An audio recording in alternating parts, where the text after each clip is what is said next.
Ouais les gars, une situation qui attire l'attention et relance le débat sur la santé de Draman Alassane Ouattara.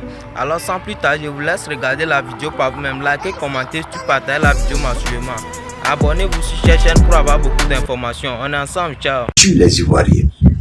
Des gens qui disent, Monsieur le Président, est-ce que vous pouvez arrêter d'aller un peu trop en France? Mais ce que le petit n'a pas compris, le petit qui se fait toujours emprisonner là, le petit Baoulé là, il n'a que comprendre une chose. Ouattara n'est plus Ouattara. Ouattara ne peut pas faire un mois en dehors de la Côte d'Ivoire. Il a une maison qui est médicalisée. Il a une voiture médicalisée. Il a un avion ou des avions médicalisés. Il a un bureau ou des bureaux médicalisés. Mais malgré tout ça, il faut qu'il se rende où en France pour suivre ses soins quotidiens sur le dos du contribuable ivoirien. On lui demande de réduire le temps de vie, il arrête et puis il met en prison. On lui demande de faire attention parce que l'État ne peut pas. Mais comment la Côte d'Ivoire qui exploite le pétrole va acheter avec Ali d'un côté? Pourquoi? Et quand ils achètent avec Ali d'un côté, là, bon, Ivoirien, c'est vous qui allez avoir problème. Parce que quand ils vont prendre bateau, le bateau va aller jusqu'en Côte d'Ivoire. Parce que le camion, la voie la plus sécurisée, peut-être c'est la route, mais la route là, c'est la plus longue. Donc ça faut c'est risqué. Parce qu'il va falloir négocier avec les pays de l'AES.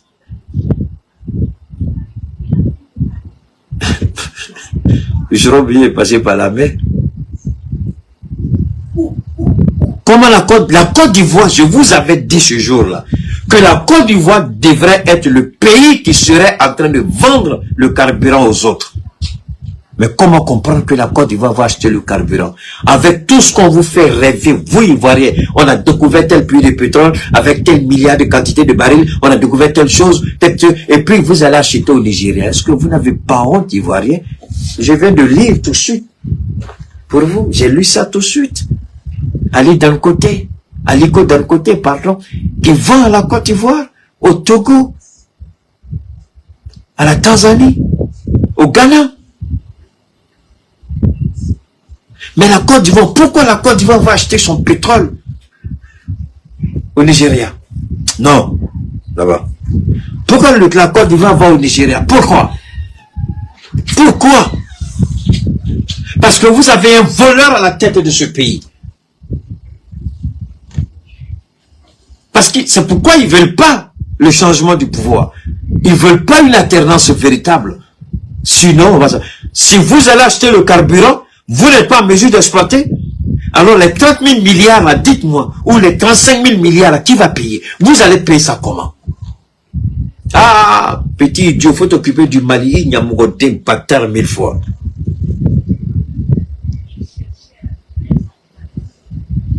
Vous étiez en train d'applaudir parce que les terroristes ont attaqué nos camions de livraison d'hydrocarbures.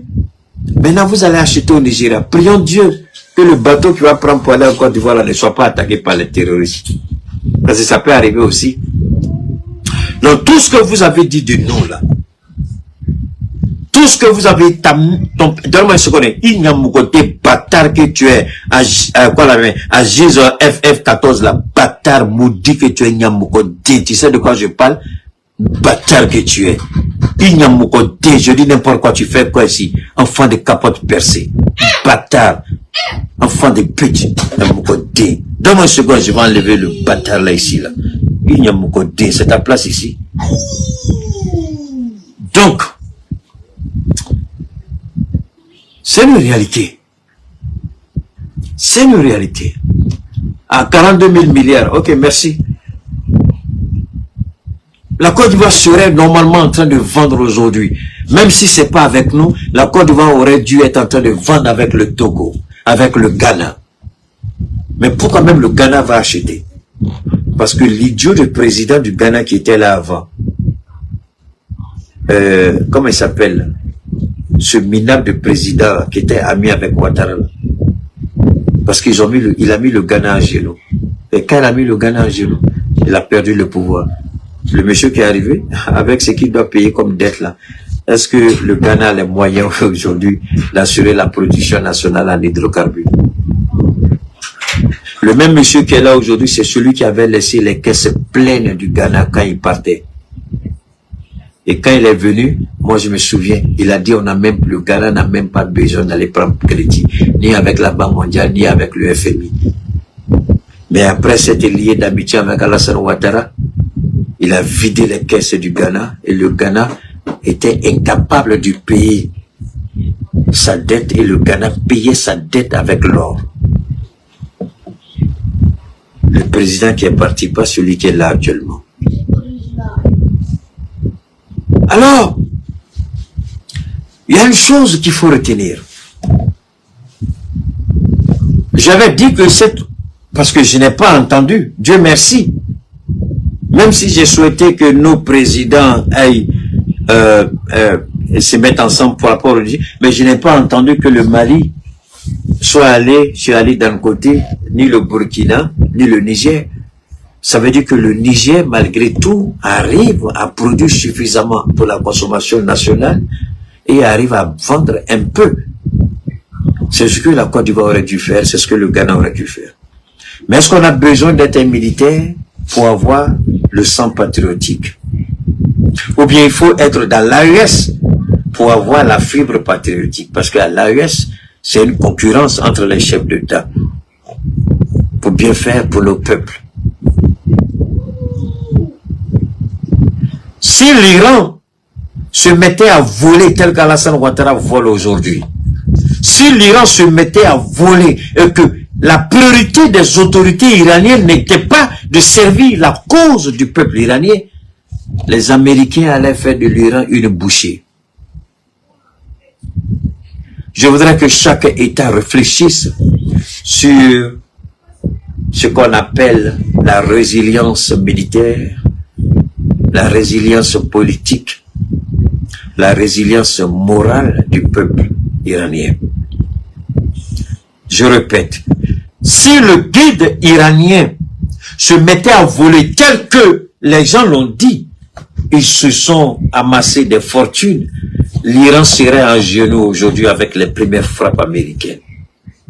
Ce qu'on dit de nous dans l'AES que nos présidents volent, si c'était le cas, les terroristes auraient eu raison de nous.